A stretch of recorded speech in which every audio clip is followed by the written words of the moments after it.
Qu'est-ce que la coopération ? À un moment de notre histoire où les institutions mondiales comme l'ONU ou les conférences COP, créées pour promouvoir la coopération entre les nations, sont mises à mal et où les mots guerre mondiale semblent pouvoir revenir à l'ordre du jour, vous avez reconnu l'explosion nucléaire ? Que nous disent les sciences sur ce terme de coopération ? Évidemment, je ne peux pas vous faire ici une revue complète de ce que toutes les disciplines disent sur ce sujet qui est très large, mais je vais vous parler de ce que j'en connais, et c'est notamment sous le prisme de la biologie de l'évolution. Elle cherche en particulier à savoir pourquoi les comportements coopératifs existent dans la nature. Alors vous me direz, si on les voit, pourquoi ils n'existeraient pas ? Tout simplement parce que ne pas coopérer dans un système où tout le monde coopère, c'est hyper rentable pour vous. Et je dis ça, mais toute ressemblance avec un chef d'État du monde réel serait évidemment fortuite. Le problème, c'est que si tout le monde raisonne de la même manière et se met à ne plus coopérer, en cas de crise, c'est tout le système qui s'effondre. Je vous explique pourquoi à partir de situations concrètes et d'exemples tirés de travaux de recherche sur les bactéries, parce que oui, elles aussi coopèrent et parfois même mieux que nous.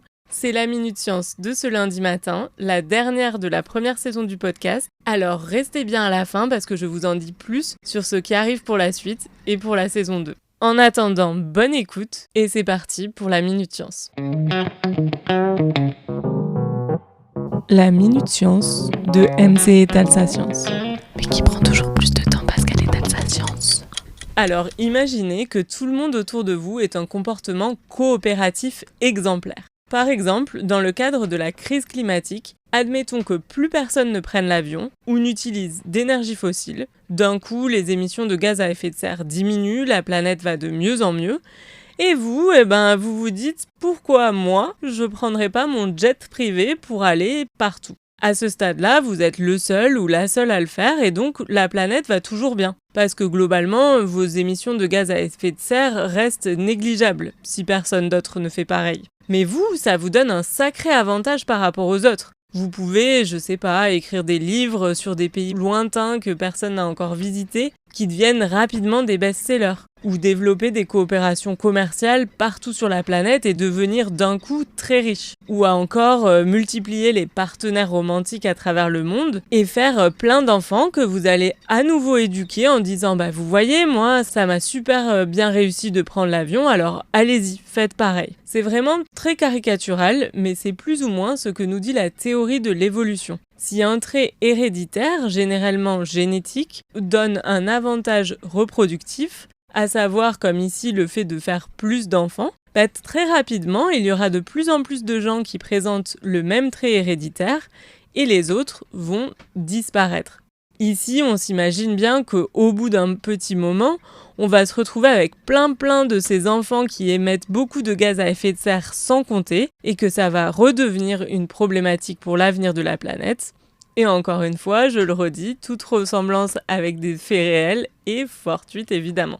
Mais bon, blague à part, c'est ça tout le paradoxe de la coopération. En gros, coopérer, c'est bénéfique pour la collectivité. On sauve la planète, mais si on ne regarde que son intérêt personnel propre, il y a un avantage à tricher. Parce que coopérer a un coût. Dans cet exemple-là, ne plus prendre l'avion. Et donc, pour résoudre la crise, il faut en appeler à une sorte de conscience collective, qui dirait, si personne ne triche, moi non plus, je triche pas. Cette conscience collective, on peut la voir chez les insectes sociaux, comme les fourmis par exemple. Et dans une certaine mesure, si on prend les cellules des organismes multicellulaires, comme le nôtre, elles coopèrent entre elles. Si une cellule doit mourir pour que l'organisme continue à se développer, elle le fera. En réalité, les scientifiques ont encore du mal à savoir comment un tel mécanisme de conscience collective, avec plein de guillemets, a pu émerger, alors que la plupart du temps, on est plutôt dans la théorie de l'évolution darwiniste classique, qui est plus individualiste et c'est ça qui prévaut. Bien évidemment, ils ont plein de pistes et c'est un champ de recherche qui est très actif, notamment en s'intéressant aux microbes. Je vous ai promis un exemple avec des bactéries et donc on y vient. En plus de ça, on va introduire un autre élément important qui est la spatialisation. Le fait qu'on existe dans l'espace et qu'on a des voisins. C'est un élément important pour rendre les comportements coopératifs plus robustes. En gros, on peut vite s'imaginer que décider de coopérer ou non avec son voisin, ça a pour nous potentiellement plus de conséquences que de coopérer ou non avec quelqu'un qui se trouve très très loin. Donc justement, les bactéries, elles ont un mode de vie qui consiste à se développer sur des surfaces. Ce qui peut être très embêtant pour nous les humains, surtout quand c'est des bactéries pathogènes dans les hôpitaux par exemple, mais c'est pas vraiment ce qui nous intéresse ici. Ce qui nous intéresse, c'est que sur ces surfaces, les bactéries sont littéralement à touche-touche avec leurs voisines.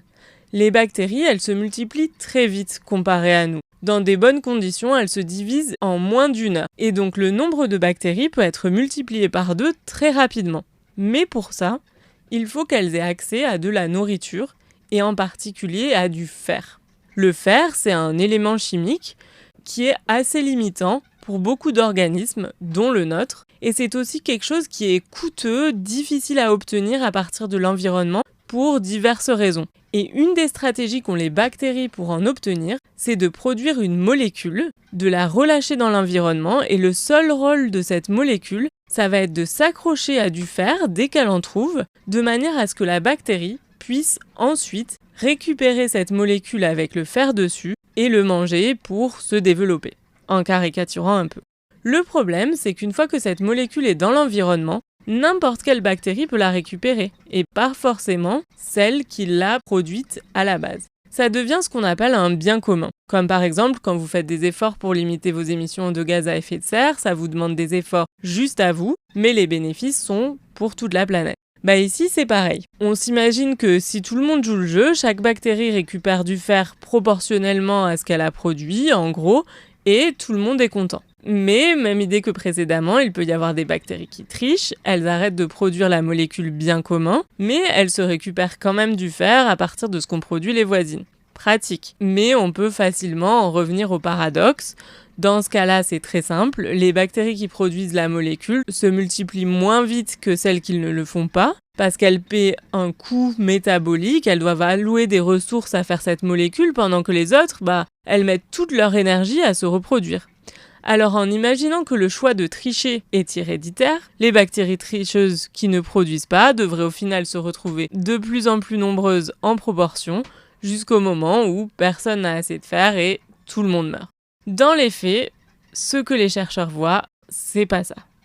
Les bactéries vont adapter leur niveau de production de la molécule à la quantité ambiante de ces molécules de bien commun. En gros, si elles arrivent à récupérer beaucoup de fer, elles partent en vacances et arrêtent de produire. Mais si d'un coup il n'y en a plus assez, elles remettent la main à la pâte. Ça donne des vidéos assez jolies, je vous mettrai un lien en description avec l'étude évidemment, car dans le cas des bactéries Pseudomonas aeruginosa, ces molécules bien communs sont fluorescentes, et donc on peut visualiser directement au microscope qui les produit, quand est-ce qu'elles s'arrêtent, et en général les bactéries les produisent sur plusieurs générations, puis s'arrêtent pendant plusieurs générations et ensuite s'y remettent pour suivre la tendance et alterner avec leurs voisines. Mais les chercheurs mesurent aussi une autre chose, et c'est à propos de la spatialisation dont je vous parlais. Il se trouve qu'indépendamment de qui produit et qui ne produit pas, la concentration de molécules bien communs est plus importante et maximisée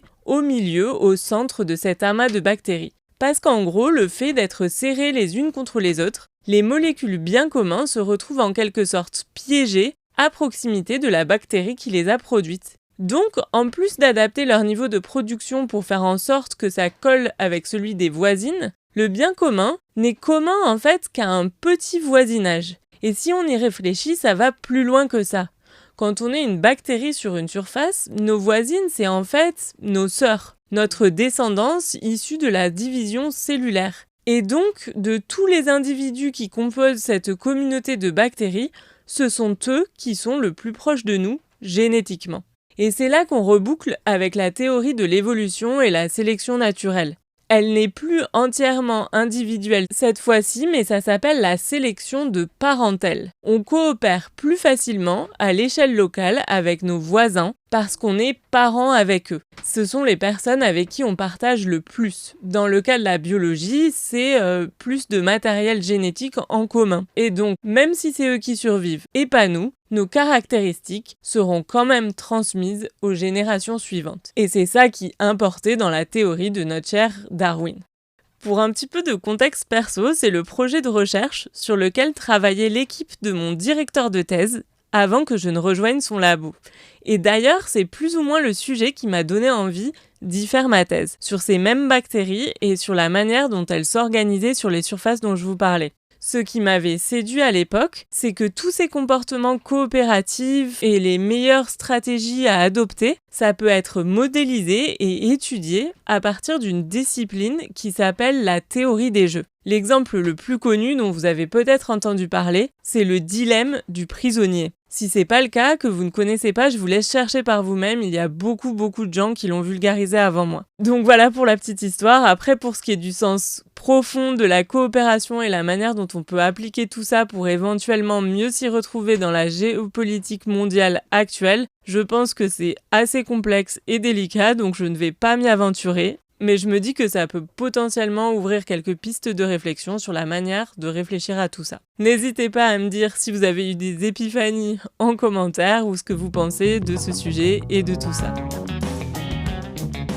Je suis MC, Marie-Cécilia, journaliste, scientifique et navigatrice.